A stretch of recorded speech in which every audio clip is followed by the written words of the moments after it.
So, have you ever really stopped to think about where a new Bitcoin actually comes from? I mean, it doesn't just poof, appear out of nowhere, right? Nope. It's actually forged in these massive, super powerful facilities we call crypto mining farms. And today, that's what we're diving into. We're going to pull back the curtain on these powerhouses behind the digital gold rush. All right, so here's our game plan for today. First, we're going to nail down what a mining farm even is. Then, we'll get into the nitty-gritty of how they work. We'll look at how they range from tiny setups in a basement to absolutely enormous warehouses.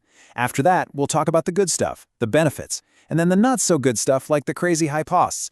And we'll wrap it all up by peeking into the future of mining. Okay, let's kick things off with the big one. What is a mining farm? Yeah, what are we really talking about here? When you hear the term mining farm, what comes to mind? Is it some, futuristic server room? A bunch of computers humming away in a basement?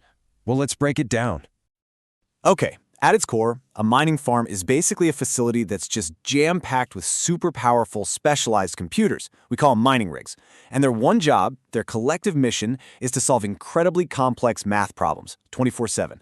And when one of them solves the puzzle, boom, they get to validate a whole block of transactions, and as a reward for all that hard work, they get to create brand new digital coins.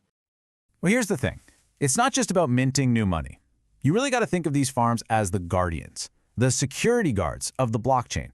They're the engine that's constantly running, making sure every single transaction is legit.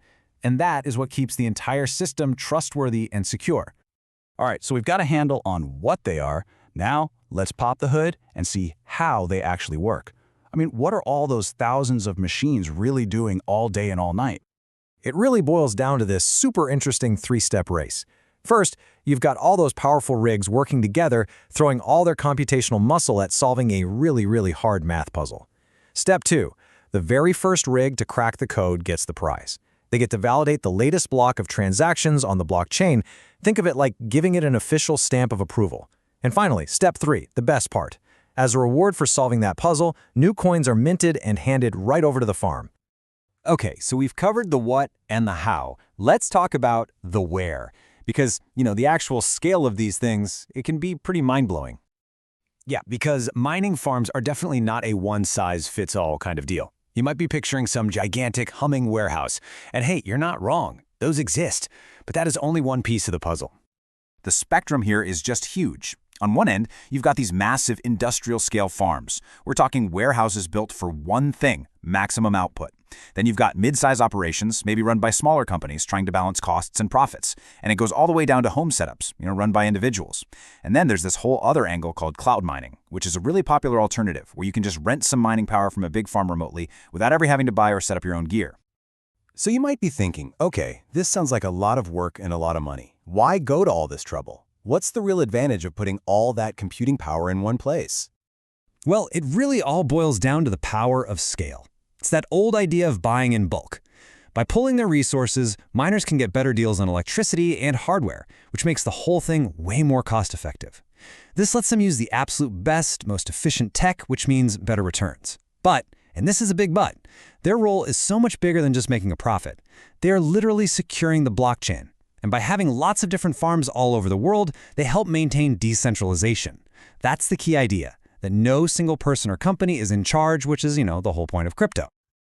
But of course, it's not all sunshine and profits. Let's flip the coin over and look at the challenges, because running one of these digital factories comes with some seriously high hurdles.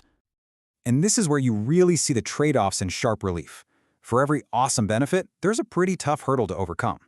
You've got this incredible potential for profit, right? But that's offset by absolutely jaw-dropping electricity bills.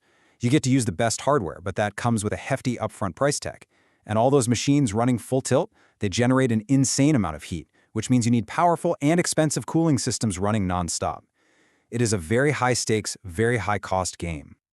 So, all of this brings us to the big, final question. Where is this industry going? What does the future actually hold for these digital powerhouses? Right now, the industry is really at a crossroads. It's being driven by two massive forces. On one hand, you have constant technological evolution, and on the other, a huge push to become more efficient and sustainable. And this slide really illustrates the tectonic shift that's happening. The old way, which is still used by Bitcoin, is called proof of work. That's the energy-guzzling puzzle-solving model we've been talking about. But the new way is something called proof of stake. Instead of a computing race, users lock up their own crypto, they stake it to get a chance to validate transactions. Since it's not about raw power, it is way more energy efficient. And that's exactly why Ethereum's big switch over to this model was such a massive deal for the entire crypto space. So, what does this all mean for the future? Well, the key takeaway here is that mining isn't just going to vanish overnight. The tech is constantly improving, the hardware is getting more efficient, and there's a huge inevitable push towards using renewable energy. But at the very same time, it's facing some serious competition from these less energy-intensive alternatives, like staking, which offer a much greener way to keep a blockchain secure. And that leaves us with one last, really fascinating question to chew on. As all this technology evolves, will these massive mining farms adapt and become greener, more efficient powerhouses, or are they destined to become digital relics of a bygone era? I guess only time will tell, but the next few years are definitely going to be interesting.